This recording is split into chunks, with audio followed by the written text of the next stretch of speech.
大家好，我是静香。无论你是正在办理加拿大移民，还是打算留学加拿大，或者想持工签过来工作，甚至短期留学，那么请你一定要把我这个视频看完，因为以我这个在加拿大生活了15年的，在西部、中部、东部都居住过的老移民的经验，我接下来会带给你很多别人根本不了解的真实信息。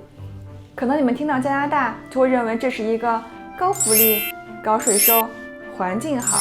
教育水平高的国家，但我要说，这真是一个特别笼统的说法，会误导很多来加拿大居住的人。加拿大有10个省、3个地区，各自都有它的优缺点。我将从这7点来告诉你如何去选择适合你居住的城市。第一，气候。如果你拿起一张世界地图，你会看到加拿大像俄罗斯一样是一个靠近北极的国家，所以介于加拿大独特的中高纬度的地理位置，气候因素是你在移居前一定要考虑的。加拿大几乎所有的城市冬天都非常寒冷，气温0到零下40度不等，但是有一个地区例外，就是 BC 省的大温 Great Vancouver 地区，也就是温哥华所在地。巨大的北太平洋暖流沿着温哥华所在的加拿大西海岸北上，给这里带来了比同纬度地区温暖得多的气候。北部的落基山脉又挡住了从北方来的寒流，这才造就了大温地区的冬天不冷、夏天不热的宜居气候。所以如果你是个特别怕冷的人，那么我建议你来温哥华，因为其他城市一旦到了冬天就会冰天雪地。如果你买了别墅，那么扫雪就是你冬天每天的必做工作了。我曾在东部的 New Brunswick 和中部的 Saskatchewan 上过学，冬天的时候我在室外待那么几分钟，鼻子里就会有结冰的感觉。记得去年在纽芬兰省，居民推开别墅的门，就是这番光景。而温哥华或者 BC 省省府维多利亚，虽然冬天没有那么寒冷，最低也是在0度左右，但是冬天会经常下雨，所以 Vancouver 还有个称呼是Rancouver， 所以在冬天你要么选择下雨，要么选择下雪。综合来看，温哥华曾连续7年被评为最适合人类居住的城市之一，所以如果只从气候上说，你不知道怎么选择，那就选温哥华吧。第二，治安情况。加拿大的法律是允许平民拥有各类枪支的，但是加拿大枪械管理又与美国的放养式管理不同，监管十分严格。买枪需要申请枪支牌照，要上1天的课，而且还要通过背景调查，即核实后才可以拥有牌照。拥有牌照后，并不是说你什么枪都可以买了，禁止类的枪支只有军警或者有老枪牌照的人才能持有。2019年是加拿大犯罪率连续第4年呈上升的趋势了，但官方一再强调，这个犯罪率低于10年前的水平。很多人会认为大城市的犯罪率会更高，但是从2019年11月19日麦克林杂志发布的一篇关于加拿大最危险的地方排行2020年版来看，结果出乎我们的意料。从各项犯罪率排行来看，多伦多、温哥华、渥太华等城市在前排都不见踪影，甚至在有的犯罪类别里还能排倒数。反而犯罪率最高的都是我们没怎么听说过的小地方。在综合犯罪类排名中，我们比较熟悉的城市，渥太华排146，多伦多排126，蒙特利尔排99，温哥华排44。具体各类别哪些城市犯罪率居高，请见我描述里关于麦考林杂志的原文连接。第三，自然灾害。这个话题其实很敏感的，有些人虽处于危险区，但是一辈子都没有赶上，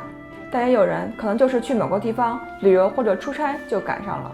对于我这个居住在加拿大西部温哥华的人来说，因为 BC 省所处的卡斯卡迪亚断层带长期以来都具有地震风险，该断层呢从温哥华岛一直延伸到美国加利福尼亚北部，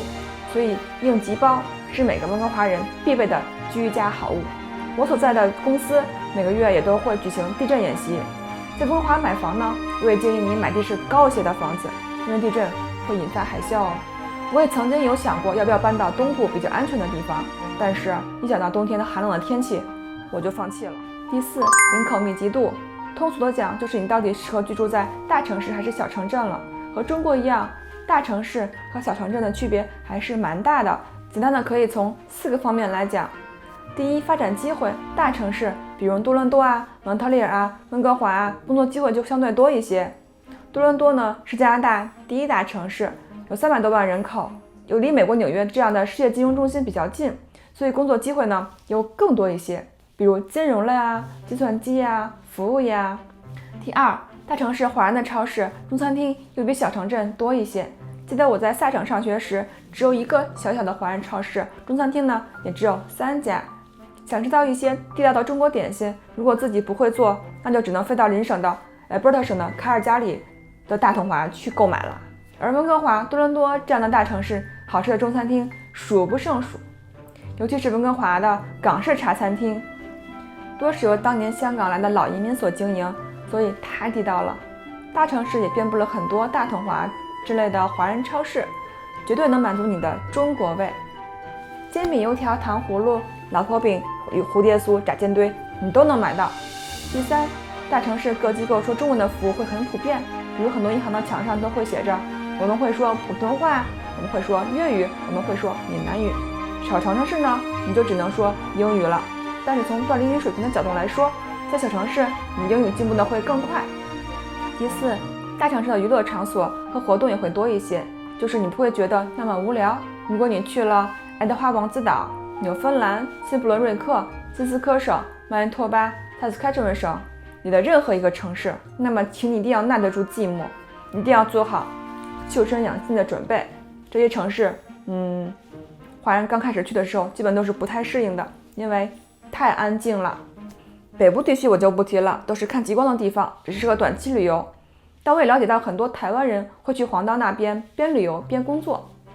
如果你很喜欢社交、吃喝玩乐，那么我强烈建议你去安大略省的多伦多或者 BC 省温哥华这样的大城市。哪怕中介跟你说的多么天花乱坠，请你一定要跟我说的进行对比。如果你有什么疑问，也可以在下边留言给我，我会尽量答复你们的。但是我还是要说一点，小城镇虽然生活比较无聊，但是如果是去旅游，还是值得一去的。因为加拿大的每个城市、每个省份都有其特别独到的美。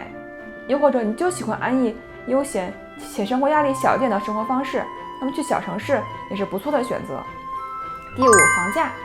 在中国1线、2线、3线的城市房价区别会很大，加拿大也一样。就拿常年稳居加拿大房价排名第1的大温地区来说，大温地区中的温哥华、西温哥华、温馨、本拿比、高桂林、列治文、苏里的房价也都有很大的差距，房价从30万加币到3000万加币不等。同一个城市里的别墅房价是最贵的，联排别墅和公寓不相上下。在温哥华呢，基本没有100万以下的别墅了，但是如果小城市呢，同类型的别墅可能只要30-40万加币。房租也是一样，大城市的房租要高于小城市。就温哥华来说，一室一厅的公寓房租要1800加币一个月，小城市呢可能是1000加币出头。如果你有长期居住在加拿大的打算，建议你买房，因为房租可能和你每月的月供差不多。在加拿大买房都是需要找经纪人的。我给你们推荐一个加拿大最有名的房屋售卖信息网站吧，是 Realtor.ca， 以及2个租房网站，网址我在描述里都放下了。第6，各省税率。加拿大销售税可以分为3大类：联邦政府的商品及服务税 GST， 以及省级的消费税 PST， 还有上述2点税项合二为一的合并销售税 HST。 从这个表里我们可以看出，收税最少的省份是 5%， 有 Alberta 省和3个北部地区。华人比较爱居住的 BC 省是 12%， 安大略省是 13%。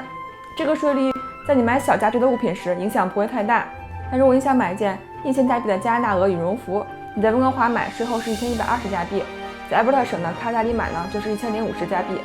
便宜了70加币。所以如果你来加拿大旅游，途经 Alberta 省时，请抓紧机会购买大件物。第7，生活满意度、教育水平。这点上我要说，大小城市并无明显的差别。加拿大人普遍友好，性格温和，走在街上呢，陌生人之间也会点个头、打个招呼的。关于教育呢，加拿大分公校和私校，排名上私校普遍优于公校，但是也有公校排名高于私校的，所以不能一概而论。关于教育呢，我会再单独拍摄一个视频给你们说的。如果你们已经看到这里了，那就点个赞，对已经口干舌燥的我表示支持吧，也给予我继续创作视频的信心。还有记得别忘了订阅我，以及开启通知上的小铃铛哦。